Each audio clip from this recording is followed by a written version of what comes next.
Hi everyone. Dang it, my voice cracked. Hi everyone, Fresh here, and I'm joined again here by none other than NurseDude, right over here on Discord.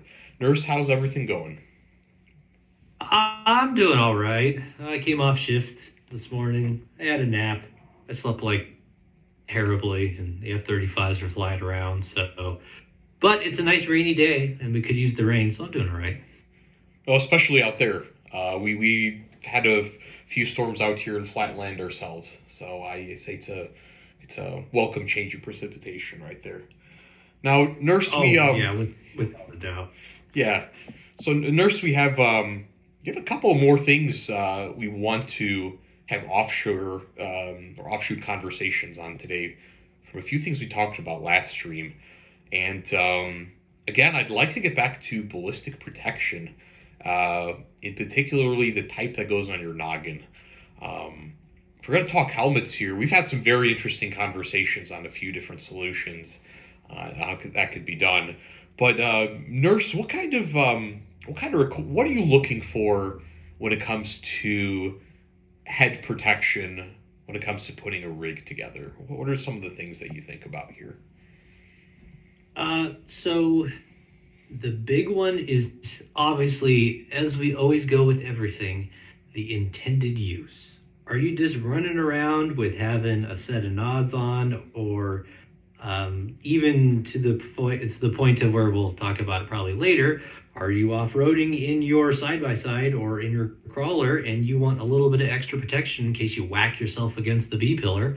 Or are you intending on being on a two-way range, and what do you need? So it's all boiled down to your intent, but it generally is either a bump helmet or a ballistic helmet, and both have their pros and cons, but ultimately it's what you want, and of course, what can you afford. So in that case, what's the difference between a bump helmet and a ballistic helmet? Because I'm looking here on Amazon. Them will say ballistic, but they're like $50. Some will say bump, but they'll be something like $300 to $1,000. The language here is a little bit confusing. What's the typical difference between those two? So the best that I can understand in general is that bump helmets are non-ballistic, where ballistic helmets are ballistic. But they're kind of boiled down into two categories, I would say, overall in each section. So you have ballistic helmets that are purely just a plastic shell with some padding in it. A very good example would be a Protect skate helmet. And then you have a carbon fiber composite helmet that is designed to add a little bit of extra rigidity to the actual shell, resulting in better impact protection, but it is still non-ballistic. And then on the ballistic side, you have, I'm going to call pistol rated and then rifle rated, are probably the two general realms of the ratings for the oh, my mind just blanked. I'm sorry, for the ballistic helmets. No, all good. So there's just a binary rating scale essentially there. We don't have this level two, level three, level four. Is it a bit simpler than that? I mean, technically speaking, they're all NIJ certified for all the different various things, because you have all your different ratings for ballistic scales and all that fun stuff and all that junk. But in all realities, the simple terms are, you're going to have ones that are pistol rated, and that is the 3A stuff, and below, and then you have stuff that is rifle rated, and that is 4 and up. I do not think there are very many companies who make a actual true 4 rated helmet, but most of them are 3A or below.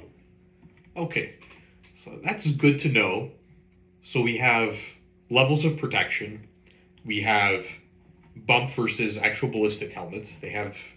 All have different fixtures, different uses for them, different things that they're rated for.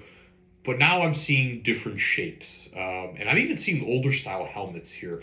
So What would you say historically? How did the development of these helmets come about? Where was you think kind of one of the first ballistic helmets that were fielded? Let's say particularly in the U.S. military. So I get to, pun intended, put on my historian hat from my previous life and kind of go into this one, which I thoroughly enjoy. So if you look at the design, shape, and development of headgear, it was initially something to just cover your head. Then it was a identifier of who you are and who you belong to during the Napoleonic era. And then post-Napoleonic era, it turned into a just a field cap again, something to kind of keep the weather off of you. And during World War One, with the advent of major usage of artillery and airburst ordnance, you had the issues with having skull, neck, and shoulder injuries from shrapnel exploding overhead inside the trenches. And I believe it's either was the French or the British, most likely the British, that came up with the very first helmets. And these were, like your classic saucepan helmets, your Brody helmets that were designed purely to protect overhead shrapnel, hence why they kind of look like a pan shape, and to allow it to protect against that shrapnel because you don't need a really heavy duty thick piece of material to stop that shrapnel because it's very small pieces that lose inertial energy very quickly. So in all realities, you just need a very thin, lightweight helmet to be able to stop that shrapnel. The added benefit is that it might actually reflect some bullets at a grazing or glancing angle, but it was originally designed specifically for shrapnel. Then going into World War II, they got, due to the Stahlhelm, if I'm not mistaken, in World War II, you went from the more decorative to the more practical that had the actual behind the nape and over the ear protection, which improved. Then you get the M1 US style helmet. And then after Vietnam, you actually transitioned to a more fully ballistic rated helmet with the, I can never say the abbreviation the right way, but it's the personal, it's your classic Desert Wars type helmet, which was almost a copy of the Stahlhelm except in a modern material that was actually Kevlar.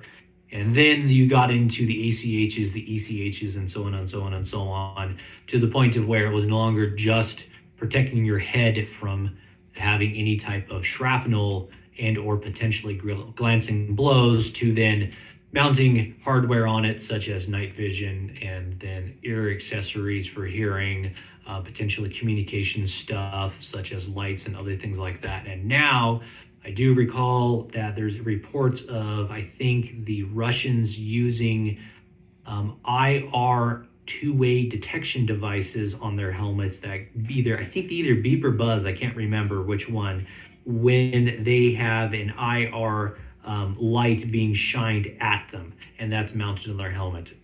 Yeah, pretty interesting idea. I don't know how practical it is, but I know all the passive boys are like, just absolutely going nuts about it because suddenly, your IR lasers, null and void, which is not true. But yeah, anyways. So that's kind of the history behind how helmets came about. So primarily, the Cliff Notes is it's meant to really stop shrapnel and protect your head from some bumps here and there. So that's really what it is ideally meant for. And then it's also kind of developed into anti-concussive and TBI, traumatic brain injuries, i.e. concussion stuff too. So there's a little bit of that, but it's mainly preventing shrapnel from hitting your head from overhead explosions. So we have this development timeline for these various helmets internationally, and then here in the U.S. And however, you would think that there'd be some kind of standardized design both for civilian and military applications. So what's interesting is I'll see all these different helmets, and maybe the dome or cap of that helmet will be roughly the same curvature, the same shape. But then I see the sides are a little bit different. There's a couple of different rails. I see different cuts. For a modern style helmet today that a civilian can pick up, like a brand new off the shelf one. Let's say we stay on that path for a sec. What are these different cuts and shapes that are available, and what are they for typically in terms of usage? So to go further down with your first statement of, oh, they all kind of have the same cuts. Well, function defines form here, and they've kind of figured out that the rounded dome shape is the most efficient shape, not only for protecting against concussion and concussive waves and also overall fit. So that's why they all kind of look the same. Kind of like cars nowadays, they're all starting to look exactly the same because they're looking for miles per gallon instead of function or instead of form. So form defines function there, or excuse me, function defines form. And then as far as the cuts are concerned, so initially you had your earpieces that went down to allow for obviously space and ventilation around the ears and potentially putting a hand mic underneath there. And then it developed into a, well, then we can stick ear protection underneath it, which that was the ECH development. And then they figured out, well, it still kind of sucks, so let's just cut out the ear portion to allow for the trade-off of protection versus having your ear equipment there, because ultimately I would probably argue that being able to communicate effectively and hear via your electronic ear pro is a far better trade-off than having that little tiny bit of extra protection on your ears. I would take that trade-off all day long personally. So that's where you get those different styles. So it's a full, a half cut, or I think they call it a gunfighter's cut, and then a high cut, and then they have the super high cut. So essentially allowing your ear pro to go on over your ears with your helmet on still. Okay, sweet deal. So we have level ballistic protection, we have cuts and shapes. Uh, what are some examples of helmets that you would recommend to a civilian at maybe, let's say, three different price points? Let's say low, mid tier, and high tier. What are some examples of setups that you've seen, recommended, or tried yourself that would make sense at a couple of these price points? So a entry level budget stuff, the ops cores and the Team Wendy stuff is really hard to beat. It comes with everything: rails, night vision mount, whether or not you need it or don't, rails to be able to put on some accessories and or your ear pro, and then also comes with the suspension system right out of the box for $300, and that is really effective as far as price concerned. Really, the only difference between the two is the way that the suspension system is set up. You take your pick. The rails are slightly different, and then the shrouds for the night vision, the ops core ones are actually embedded into, they're molded into the helmet.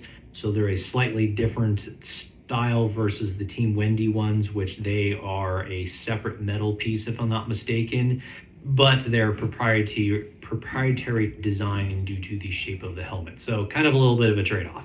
But ultimately, $300, you get a complete bump helmet, and it works really nice.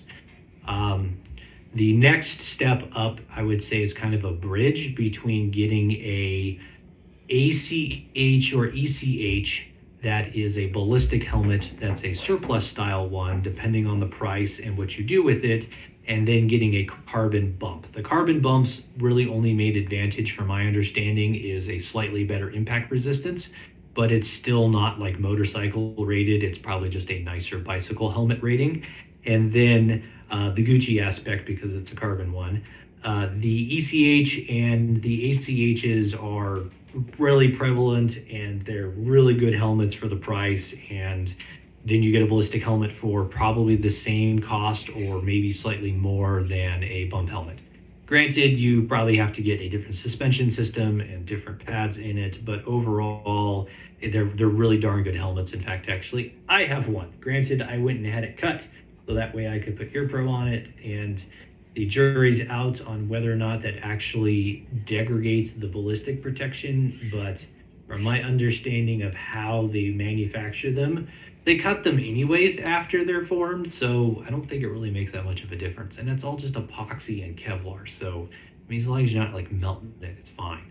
So anyways, and then the super high end is probably your ballistic SF Fast Team Wendy stuff. That's, like $3,000 for the really nice ops core stuff, or I think it's like $1,200 for the Team Wendy things. And again, that's kind of a what you want and what you want out of it type idea. But the ultimate starting point I would probably recommend is an OpsCore or Windy Bump.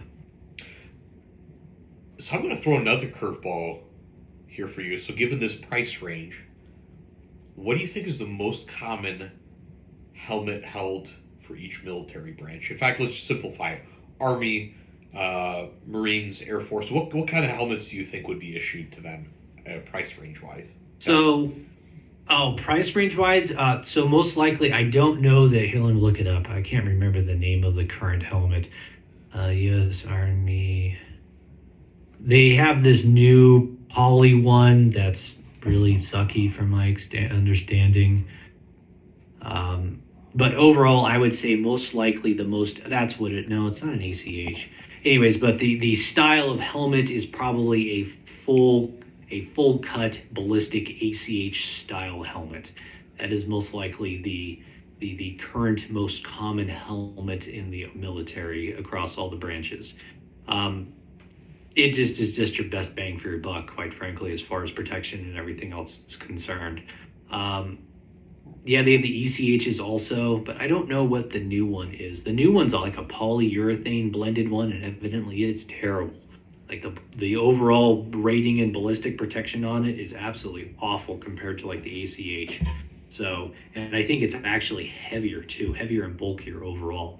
So, but that's probably the most common helmet. Actually, worldwide, most likely a ACH equivalent is most likely the most common helmet worldwide. Gotcha. Good to know.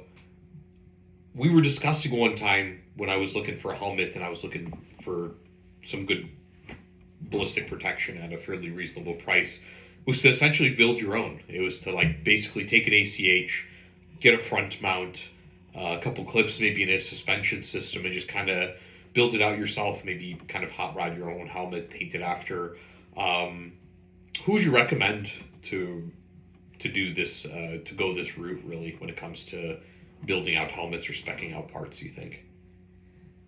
So you can do a lot of it yourself because most of it's like three bolts and putting it in, or three screws and nuts putting it in. But ultimately, the gentleman that I got is Custom ACHs with a K that cut mine, and he did a very good job on it. I would recommend him, and I'm sure there's all sorts of other people that do it, but I mean, you can even do it yourself if you're really handy. Just make sure you seal the lip after you cut it, so that way water and moisture doesn't get into the epoxy, because epoxy and other types of resins and water and moisture do not mix. So that's the only thing I can say on that. But you can buy rails, you can buy shrouds, suspension systems, all sorts of fun goodies you can put on your helmet, and the price is for the sky's the limit. So cool. So I've got a lot of choices here. I have different levels of protection, but what's stopping me from getting a rifle rated helmet? Let's say 308. Let's say, would that be, do I just go for the absolute best ballistic protection for the money? Suppose I have the cash. well, now you're getting me on my soapbox here. So personally speaking, due to the fact that I've taken physics, I've taken physiology, I'm a medical professional, I've had TBIs myself, I've had some really bad concussions. The amount of energy exchange or transferred into your helmet, even though that it's ballistic rated, and the predictable or unpredictable back deformation on the helmet is basically rating the rifle ballistic helmets moot, in my opinion. I mean, you've seen, there's videos of guys being hit with 7.62 by 51 in Iraq, and they essentially get knocked down to the ground, not necessarily from the initial inertia, but it knocks them off of balance. And that's it, just in their chest armor, and their plates are completely cracked, and they got a big bruisey welt on the back. Could you imagine that on your head? Your skull's really not that strong, and you got a lot of important stuff, only a couple centimeters, not even probably a couple, probably a centimeter and a half in from your head. So yeah, I would probably say that while they are cool, a ballistic rated helmet for your average consumer and or Joe is most likely money poorly spent that you can spend on other things personally speaking. Okay, so we might as well call the 308 your neck breaker when it comes to helmets, if it ever needs to be used in the field. Good to know. Yeah, I mean, and then on top of that, and most likely a lot of the uh, rounds that you may have contact with your helmet are going to be at such an oblique angle that it's most likely going to reflect anyways. So, and then on top of that, you're going to be only a little bit of your head at any point in time. If you're doing your stuff right, it should be visible. So, yeah, it's a big arguing that you can go either which way. Personally, I think the most ideal helmet would most likely be a level 2A or 3 helmet that's a little bit lighter weight, but then allows for actual shrapnel protection still. Kind of like back to your M1 helmet idea, that does have the capability of doing glancing blows. But in all reality, I mean, there's a lot of energy. You can just look it up how much energy is transferred in some of these rifle rated rounds. And it's just, I mean, yeah, I'm sure there's lots of really good stories out there, but overall, and then on top of that, your face isn't protected, and there's a lot of stuff in your face that's important too. So they're not going to just have one round coming at you. There's going to be multiple, and if you catch one in the helmet, there might be one going in a different place that you're not protected. So that's again your question of armor versus mobility, protection versus weight and all that other stuff that you have to answer for yourself ultimately. And then again, let's say you went with a lighter helmet, you have an idea of risk assessment on the battlefield, what might go to your face, what might be on the side of your helmet. Do you low crawl, do you peek out your head? But what about that video? I actually don't even remember what YouTube channel it was, but they were taking M855A1 from some 16-inch carbines out to, I don't remember what the distance was. It was somewhere between 400 and 600 yards. And they had a level 4 helmet that was supposedly 308 rated, and it pierced right through. So how do we explain that? And do you even need is ballistic protection even needed at that point? Like, how do you even reconcile those things? Yeah, I bet those were probably, let's say, questionable sources of manufacturing, to put it politely. But yeah, well, you bring up a good point. The helmets are designed for impact protection and shrapnel protection, not direct ballistic threats. That's really the answer. I mean, to be honest, that's really the answer. And the big trade off with going for bump over ballistic is weight. And so, therefore, your neck and your shoulders and your overall comfort is much higher. And again, that's your mobility versus protection question, right?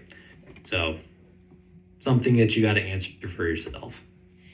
All right, so we got the functional aspects. Let's say that's first cool. Thank you, nothing fancy. Let's look at the second cool. Let's take the Lego blocks part of this equation. Helmet setup, the different implements and things that you would put on. When using a helmet, or let's say when you don't have a helmet, you have your earplugs to protect your ears a little bit. You have different levels of hearing protection there. When you have a helmet, however, it doesn't seem like it's as easy to put those muffs on. So what does hearing protection look like and comms when it comes to mounting to your helmet? So I know lots of people still are able to use like their Howard lights and their low end. I think it's like the Peltor Fields or whatever like that. And then obviously you can go up to the Gucci stuff like the ops cores and everything. But typically you have to have a set of dedicated arms that are attached to your helmet, like the 3Ms and or the ops cores. And there's one other brand that's like the ops cores, and I don't know the name of it. But typically speaking, your headgear, as far as helmets are concerned, your ear pro is semi-permanently attached to it unless you're able to have a quick change system like the Peltors. I run a set of very old but very effective Thorntons, and I have to use the Unity guys, and I had to modify the 3M helmet mount arms to be able to get on there. Granted, it's still relatively easily changed over, but it uses a little set screw to be able to hold it on there. So I kind of leave them on there, and then when I go to the range, I have a just a set of the sport earmuffs that I use. But they are also comm capable, and that's pretty much just like your normal setup for comms, where you have a lead that goes a down lead that goes to a push to talk and into your radio. Okay, good to know. So these things stay with your helmet. That seems to keep the package fairly compact and modular. There's fewer things you have to take apart when you're putting it into your pack, so that's kind of nice. What about lights? You did talk about sensory devices that the Russian military is using, but I've also seen the use of IR invisible lights on the helmet. What's up with that? What are those used for? I mean, it's obviously workspace stuff, being able to visit better visibility, just doing tasks and everything else like that, or so that way you're not relying always upon your IR device that's attached to perhaps maybe your primary or a handheld one. Frees up your hands. Some people like that over using a headlamp that you might have around your neck. Personally, I don't have any on mine because they kind of take up a little bit of room and they're snag points, but I definitely still do have a IR capable light on my primary, which is obviously my illuminator, but I wouldn't mind having a handheld one and or maybe I know somebody makes it, I can't remember who, but they also make headlamps that are capable that you can kind of put around your neck or stick in a pocket, which that one probably is going to be my most likely used one because I use red light a lot too, which is just better for you at night anyways. So we'll get to that on the IR lights in a sec, I suppose, um, because one of the most common things that I've seen on these helmets, perhaps in popular, let's call it popular art or video games or in tactical gear videos and stuff like that, are all these different night vision goggles over here, and I see them mounted in a variety of different ways. And I maybe even done a little bit of research, and I allegedly may even have, both of us allegedly may even run a little bit of night vision ourselves. What are the 3 or 4 most common night vision devices that would be mounted on these helmets, and what are the most common mounts that would be used to keep them tethered, keep them stiff, keep them reliably within your eyesight and field of view? Um, that's a big can of worms, Yes, but it is. most likely the most common is a PVS 14 monocular, being held on by a bayonet style mount on a Rhino, which is the model name. It's a Norotos Rhino bayonet mount for the helmet. That is probably the most common method of putting on a PVS 14. Getting a little bit nicer, you can go into the Rhino 2s that are dovetail, which is a slightly different method of attachment from the arm to because you have your NV device, the arm that holds it, and then the arm that connects to the mount, and then you have your shroud that connects the whole thing to your helmet. All sorts of different brands. Wilcox and Norotos are the 2 really big ones. The surplus stuff is very effective. The really high-end Gucci stuff, which is the Wilcox stuff, is very popular because it's really high-end and it's really nice.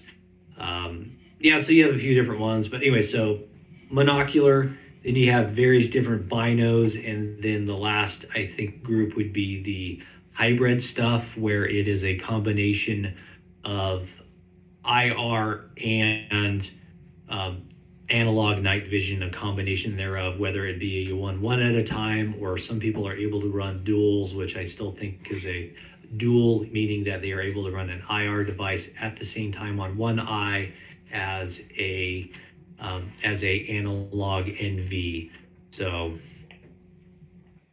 but with that being said, There's kind of a various different ranges of price points overall, but generally speaking, I would say your surplus Rhino is most likely your cheapest way of doing it. Good to know. Uh, Allegedly, I have one of the Rhino 2s.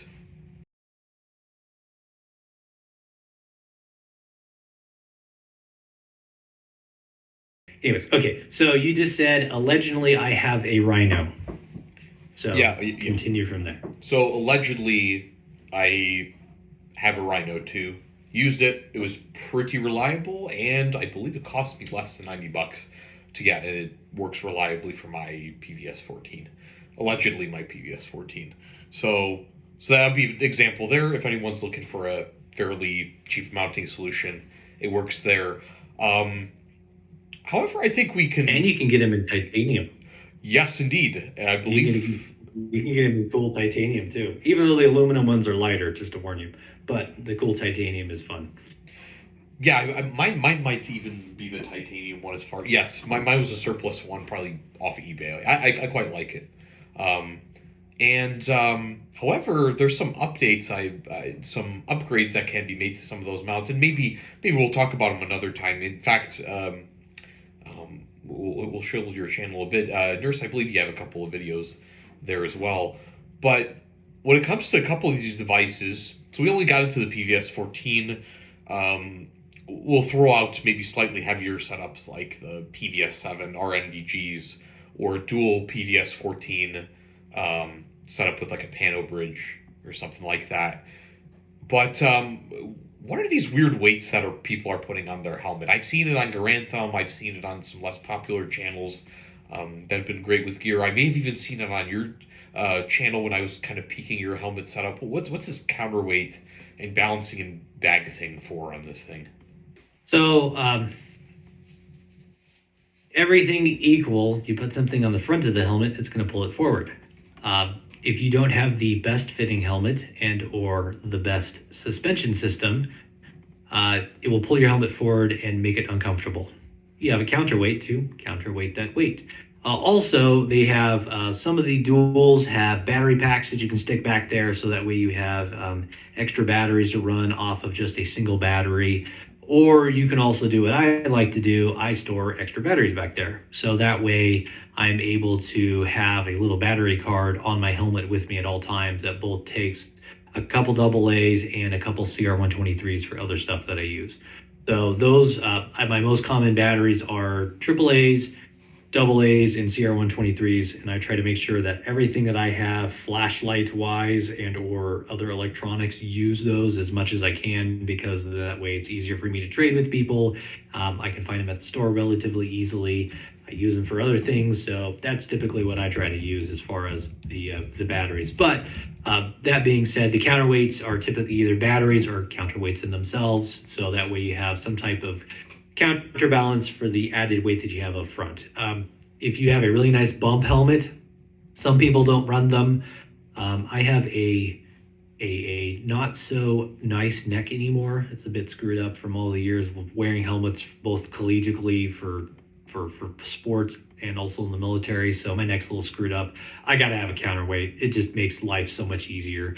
And yes, I would rather have it being pulled back during the daytime without a night vision device on the front than at nighttime it being pulled forward. So, and you can always take them out too if you really want. Oh, yikes. Sounds like all this helmet business is pretty bad for everyone's neck. So I'm going to have to be worried. Oh, it's terrible. Are you kidding me? Well, it's like ask your football players. They hate wearing a helmet because, well, they hate wearing it, but they do their job. And the same thing for me when I played sports. I hated wearing a helmet, but I got my bell rung several times and I can still function reasonably well. So they worked. Yeah, fair enough. My snowboard helmet was there when I needed it, slipping on the ice. I suppose I'm glad I had that. It just seems like with these helmets, if you're being attacked, rest in peace neck. If you're not being attacked and you're just wearing it and sitting there, rest in peace neck as well. That's kind of fun how that works. There's a Oh yeah. I mean, I even wear a helmet when we go wheeling in the crawler because I've slapped my head on the B pillar one too many times and seen stars going up stuff. So when we go on the really gnarly trails, I got a ProTech bite helmet that I wear just because I know that it'll help me when I need it to. speaking of wheeling and staying prepared here, I'm kind of curious on your take of what you should bring with you on particular wheeling trips. I know we talked a little bit about medical equipment, but I think there's a lot more than just medical when it comes to setting up for one of these trips. Let's say there are different terrain types that you expect on these different trips. Some of the ones that we tried out in episode 2. So you have your snow, you have your rocks, you have your mud. What are some things that you typically take with you, or maybe a checklist that you go through before you go wheeling? First one is water. I always bring some extra water with me because you never know. Not only can go in your radiator in case you blow a hose or something, but also you can go to hydrate yourself too. Even when you're snow wheeling, definitely when you're snow wheeling, I bring extra water. So that's one thing. Some extra food, obviously, depending on where and how long you're going. Fuel. When I go snow wheeling, I always bring an extra 5 gallons of fuel just because if the weather suddenly changes, you can be out there for hours stuck in the snow.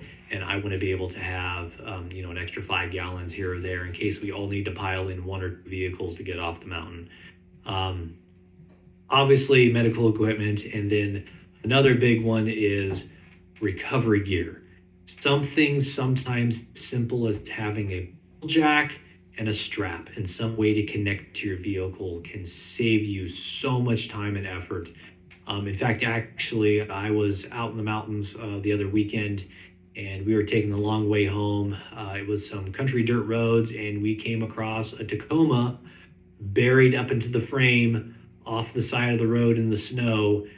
Because he decided he wanted to try to go off into the snow and he sunk himself because he didn't go out and look at the snow, but also because he didn't have a tow strap for his buddy to yank him out with. And so we spent probably about an hour and we Jay-Z chained all my straps together and yanked him out. So having a strap and some way to connect it is a very important thing. And I know all the farm jacks and high lifts are very popular, but aside from, I think, very niche scenarios, I use a bottle jack more than anything. Just like a simple 3-ton bottle jack, you can get really creative with those to be able to, to stack some rocks, to push off of something, whether it be laterally or even pick up your axle off of a rock and then driving forward and driving off the jack. You got lots of creativity with a bottle jack, and they're relatively small and compact.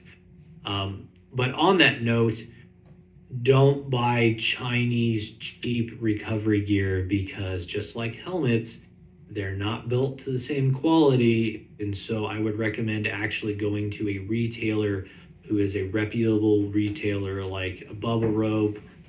The one that I really like specifically is Factor 55. They have very good quality stuff made in the US, and all of their products are very nicely made and really thought out as far as the design and quality of them. So there's my shill for Factor 55 for the day. So, but yeah, those are the types of things that I always bring. And obviously, make sure you have some extra fluids for the vehicle, whether it be oil or brake fluid. The steering box on the truck likes the adjuster selector shaft likes to walk out, and so I wind up weeping power steering fluid, so I have extra power steering fluid, things like that. So that way you kind of have your little what might I need, and then tools too for that matter, and spare parts if you really need them too. Seals are another one that's kind of a weird, odd thing, but then again, I have a Toyota mini truck front axle, so there's lots of different paper seals in it in case I need to change out an axle shaft. I essentially have to disassemble the knuckle, so I have some extra grease, I have extra seals. So things like that, and it's kind of also an experience learned thing because like you with your Jeep is going to be a very different set of spare parts and tools than I might have taking the Toyota out, and that's just due to the nature of the beast, right? So there's my soapbox on prepared for off-roading. So I had a couple of little follow-ups on those pieces of gear. It sounds like you're really prepared on those trails, and this seems pretty similar to what I've seen before. With carrying extra fuel, are these like conventional containers? Are these jerry cans? What's the best way that you've mounted a little bit extra. So I know the dirt bike style cans are very popular because they're easily had and they actually are very effective. Your regular old commercial cans are work really well too. Um, excuse me. But personally, I have a couple spare Scepter jerry cans that I use, and that seems to work out the best for me just for due to packaging constraints. Interesting, because I've seen some people mounting those either close to their spare tire or on a rack if they have a pickup truck. So there's like some kind of rear rack with a flip up. Oh, you're talking about the Roto packs. Yeah, I think those that's things the kind of gimmicky. Or am I allowed to swear yet? Am I allowed to swear yet? Are you far enough? They're stupid. They're designed for dirt bikes. They're not designed for vehicles because you get like 2 gallons out of them, and then you have. I did the math one time. To be able to get the same volume of fuel for 2 jerry cans, you take up like so much more room because the rotor packs are only like 2 gallons and it's a bunch more, to deal with because I don't like them, as you can probably tell. But if you're on a dirt bike or something, they're great. But for a vehicle, no, just get a regular old jerry can and strap it to your roof or into the bed of your truck if you have to. They're just so much easier. And on top of that, your vehicle, like, well, how about this? How far does a gallon of fuel get you in your Jeep? I know how far it gets me in the truck, and the Xteris is about 14 miles. Off road, it's probably even less. So you got to carry so much more fuel compared to like a 4x4 or sorry, a quad or a dirt bike. That 2 gallons will probably get you another 50 miles, right? So.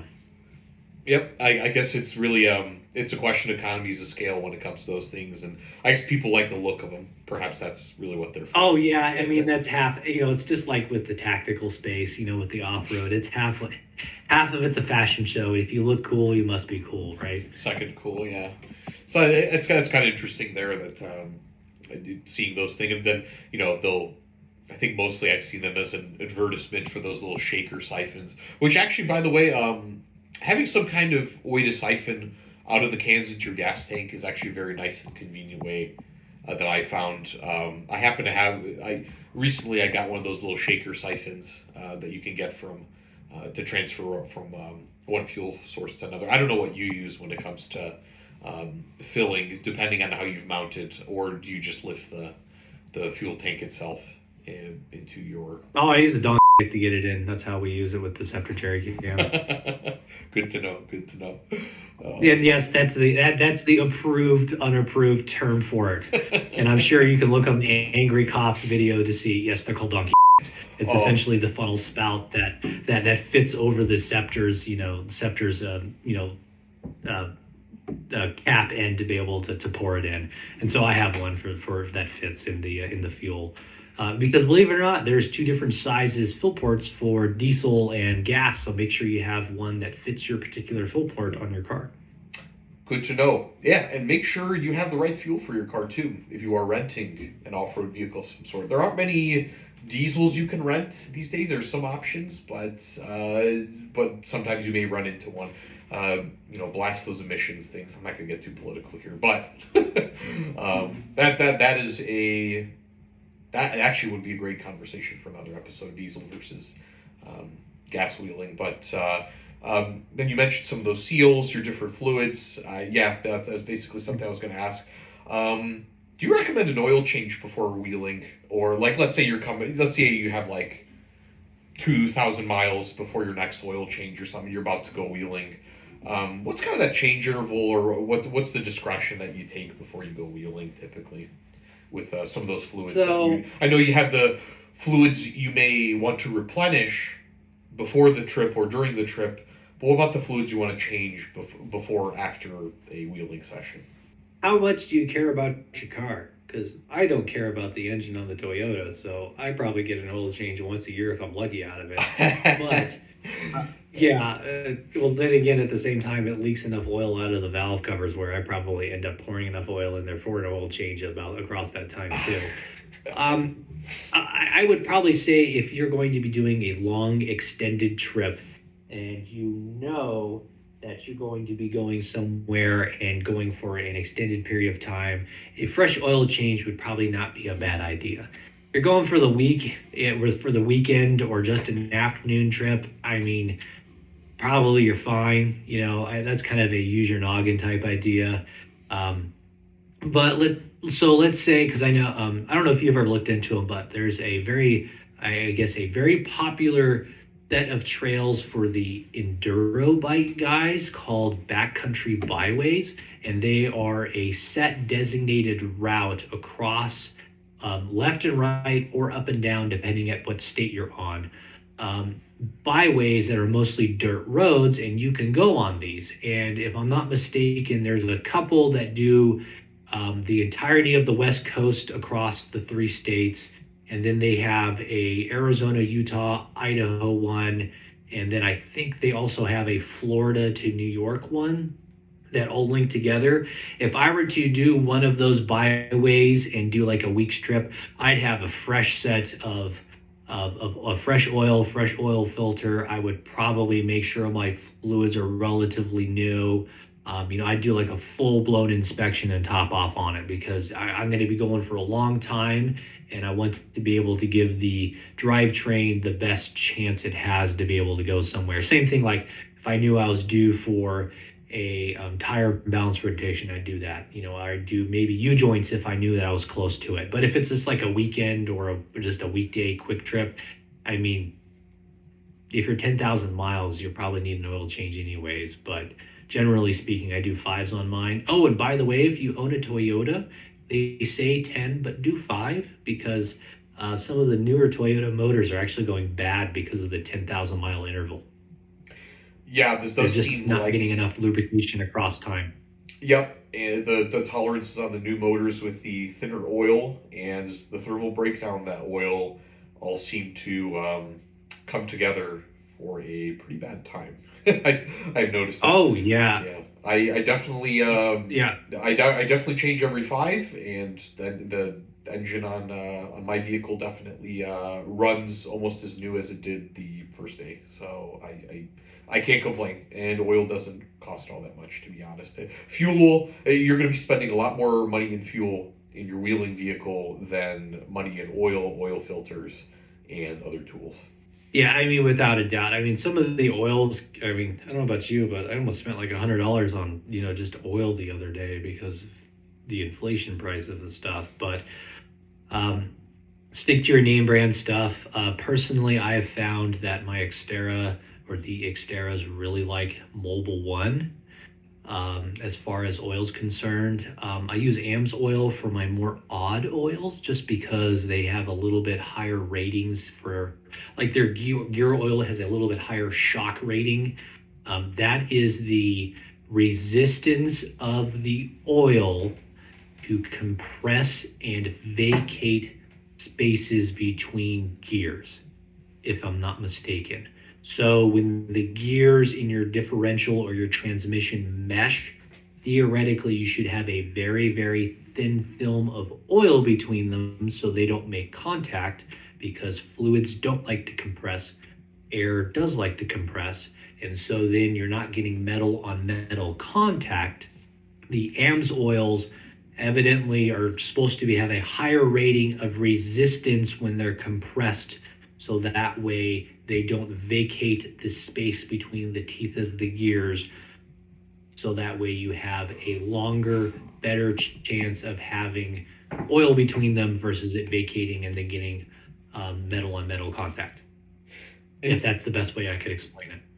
And speaking of lubrication and hard use, I would say one thing I'll probably throw in there is that you will probably use a different weight, not just with wheeling, but with a combination of wheeling and towing. I believe in my Jeep, it's something like a 75W90 or 70W80. Let's just say there's that range. I will have a correction here on the screen for the winter and operating Oh, I could probably temperatures. guess it off the top of my head. Your rear is probably 75W90, and then your front end is probably 70W80 or 70W85. That is probably your front end. I think it's actually the same with both, but the distinction I'll make here is that if you're towing, yeah, let's say you have 75W80 for both. if you're towing, especially in part-time four-wheel drive systems, in the rear differential, if you expect to tow quite a bit, you want to use 75, let's say 75W140.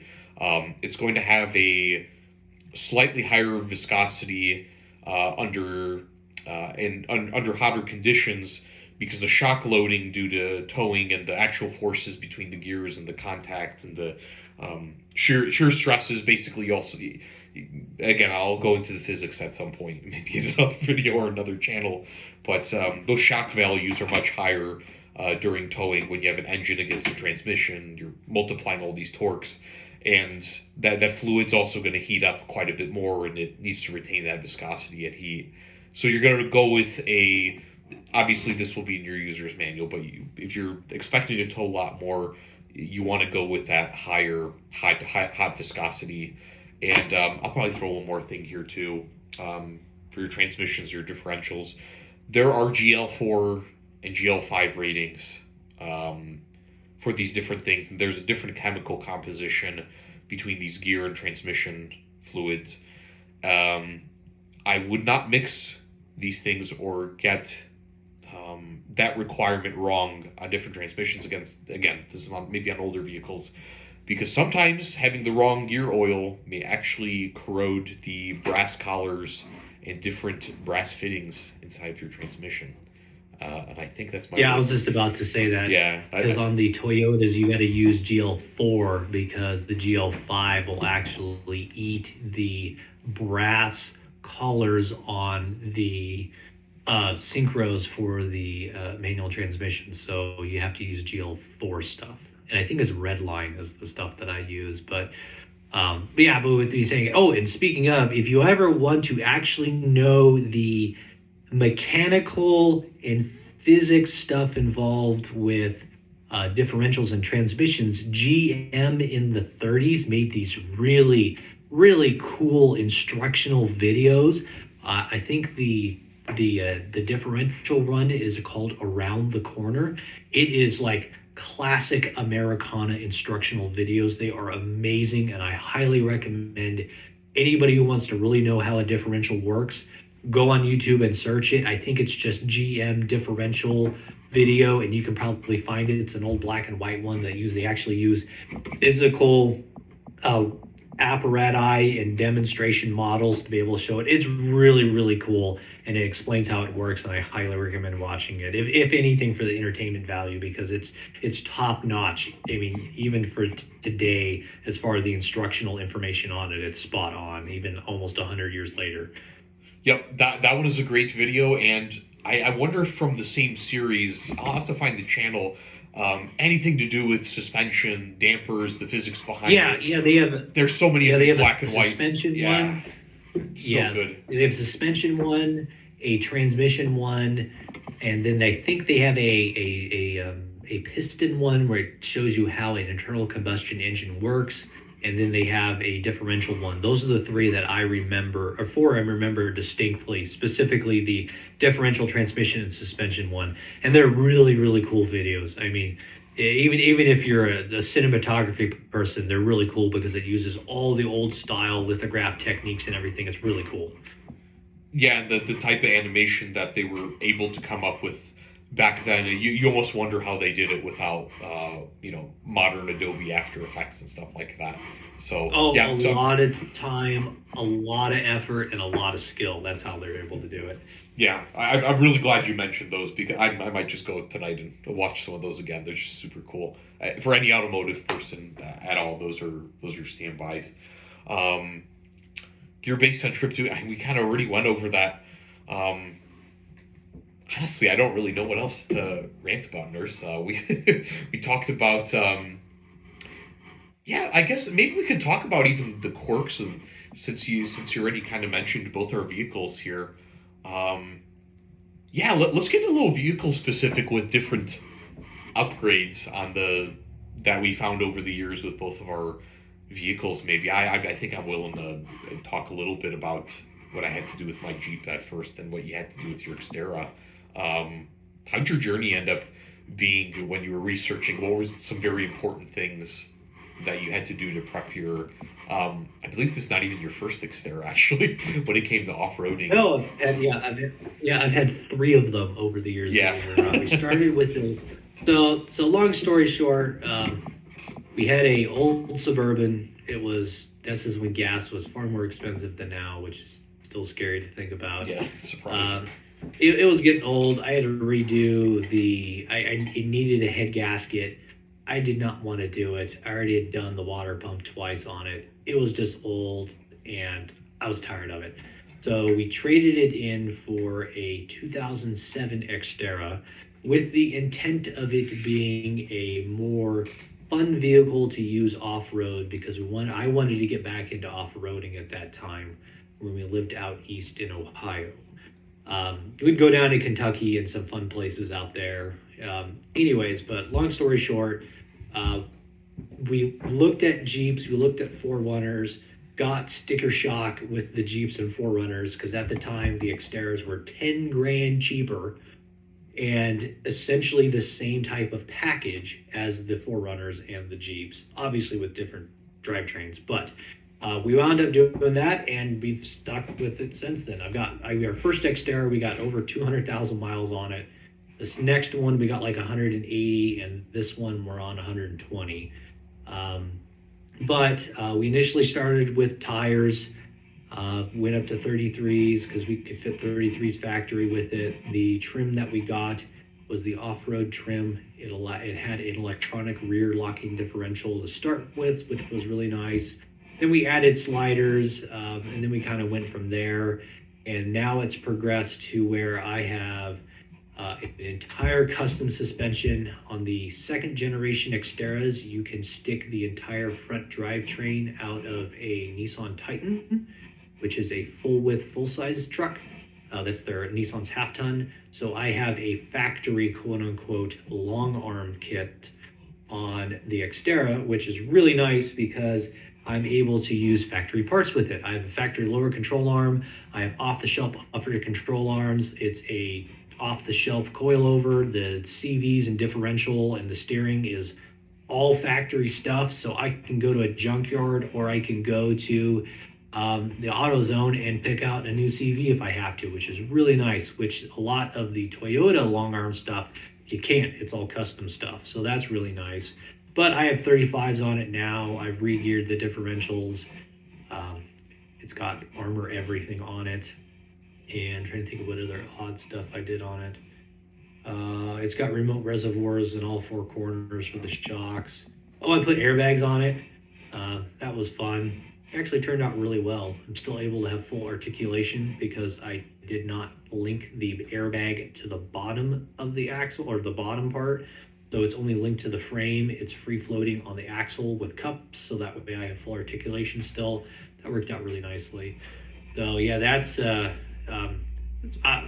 quite honestly, we're probably the only level built Xterra in town right now because they're very, I'm not going to say necessarily unpopular, but very uncommon vehicles to build out. The same thing with Frontiers. They're identical to the Xterras, except it's a truck version of it, and they're not very popular.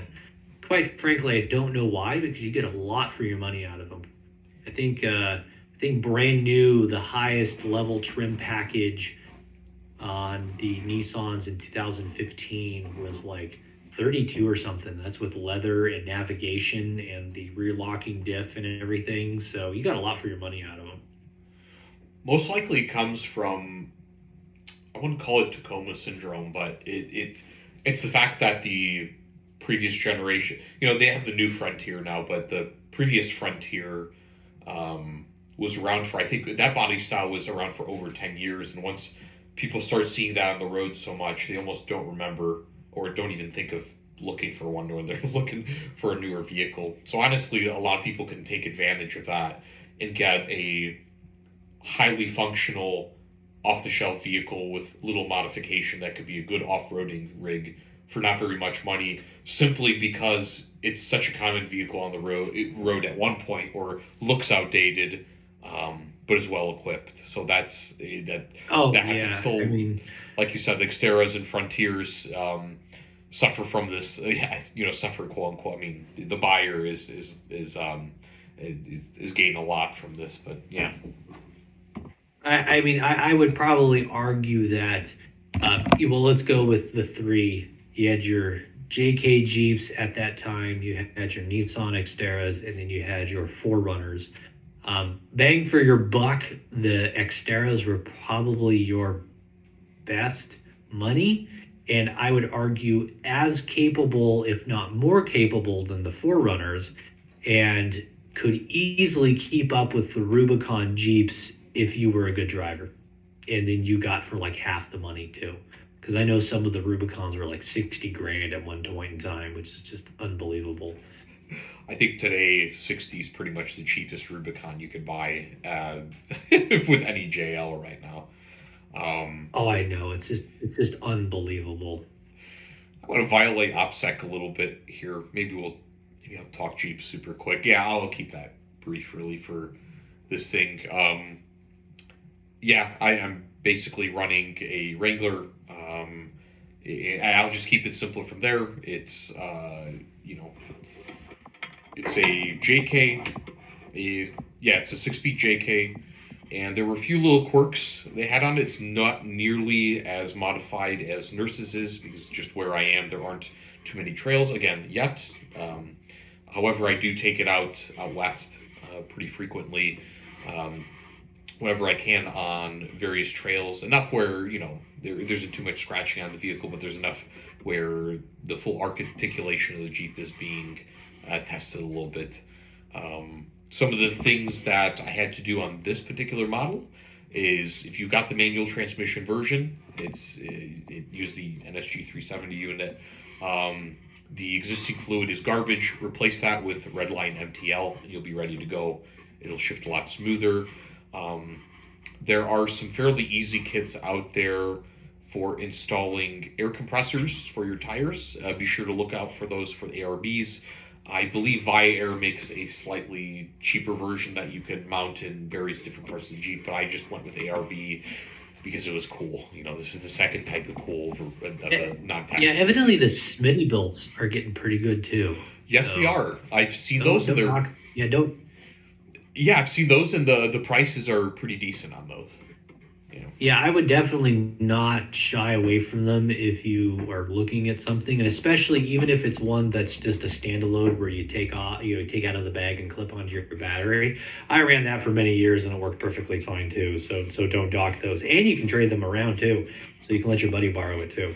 Yep, absolutely. I think the plans that I have for this thing, eventually be slightly larger tires. I won't do any crazy suspension to it because of the capability of this thing. Stock in particular, looking into pizza cutters. Nurse and I have talked about it a few times. I'll probably get his recommendation one day when I actually make the commitment to go a little bit larger. So new tires. The current ones that I've had, they have lasted me 110,000 miles. So as for anyone who's worried about reliability with the JK and the 3.6, this was very easy. I've taken no trips to the dealership, which, maybe that'll affect resale. I don't care. If you do the work on it, you change the oil every 5,000 miles, and you do the gear oil every 20,000, according to the manual, this thing will serve you very well. Probably one other mod I'm looking at, because it's a manual, and it doesn't have the same gear reduction as the effective gear reduction as the 5-speed auto that normally comes with these models, is I will be doing a 4-to-1 swap for the transfer case and a TerraFlex 2-low kit. That's already installed in this new Rubicon transfer case that I have. And maybe at some point I'll do an install video. I'm not sure. Might have a shop do it. That's just a little piece that's in the works for this JK. So, for buying a vehicle that was built for the aftermarket, I haven't taken terrible advantage of it, but I've really enjoyed using it as a daily driver and as an occasional off-roader. So I've been very happy with that. So you could say I'm at the opposite end with how far I've taken my wheeling compared to Nurse here. So these are just some little things for anyone looking for an Xterra or a Jeep JK or JL. back when I Pro bought, tip, real quick. yeah, go for it. Yeah, before I get too off the If weeds, you but if you have a shop do it, you can complain at them for doing it wrong instead of yourself. yes. And you know what? I'll throw. Speaking of shops, so part of the decision making shop parts for one of these things. If you go to a shop that's just doing lifts for Jeeps, they specialize just in lifts, these silly things. Most likely, they're not going to be great with mechanical stuff. If you're Yeah, looking, do your homework. yeah, Do I your would. homework because a lot of places say they can do gears and other things like that, and they cannot. I mean, doing differential gears and transmission stuff, manual transmission stuff, is really not all that hard. It's just a lot of paying attention to detail and having the correct tools for it. I've gotten to a point where I don't trust shops anymore with doing differential gears. So I just do it all myself at this point. I've been burned one too many times, even with shops that have a good reputation in town, they still screw it up. So I just do it myself now at this point because at least I know I can do it right as opposed to having to go back 4 or 5 times for them to continually screw it up. So there is that little tidbit too. Yep, and despite the tools needed, with good instruction manual, if you follow it, and a couple of days, if you have a different daily driver for work, most people can do it without too much of an issue. So you just, yeah, like Nurse said, do some of your homework.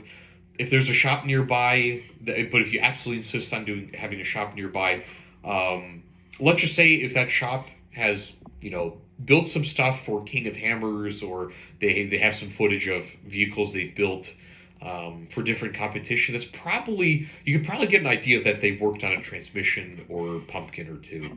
So that's probably my best advice. I'm not nearly as experienced a mechanic as Nurse here, but that might be an indicator that your risk for something going wrong is low. But whenever you can, learning to do it by yourself is a good option. Oh yeah, well not only that, but then you learn a new skill. You get to collect some tools because I'll admit I have any excuse to buy a new tool. And then it's also an investment thing too. And then you help out friends too and teach other people too, because quite frankly, the skill of being able to work on things, whether that be either like house stuff or vehicles or home improvement things, is pretty much a lost art anymore. And so you being able to do even just a little bit saves a ton of money. And then on top of it, it's, another feather in the cap for skills that you could potentially trade for, whether it be the little lady down the street needs an oil change and she makes killer cookies. Hey, guess what? You can get some killer cookies for doing her oil change, right? So any little things like that, even if it's just that, I mean, yeah, and then you get to help out other people too, which is always really nice. And I mean, doing good for good sake is half the fun, right? I think the skills economy subject, we're definitely going to expand that on another episode. I think for now, I'm going to have to end it here before we end up going another 2 hours on that, because I'd love to talk about that sometime. Nurse, you have a YouTube channel now. It's out. You got some pretty I nice do. material. Where can everyone find you guys to see your content? So my YouTube channel is NurseDude.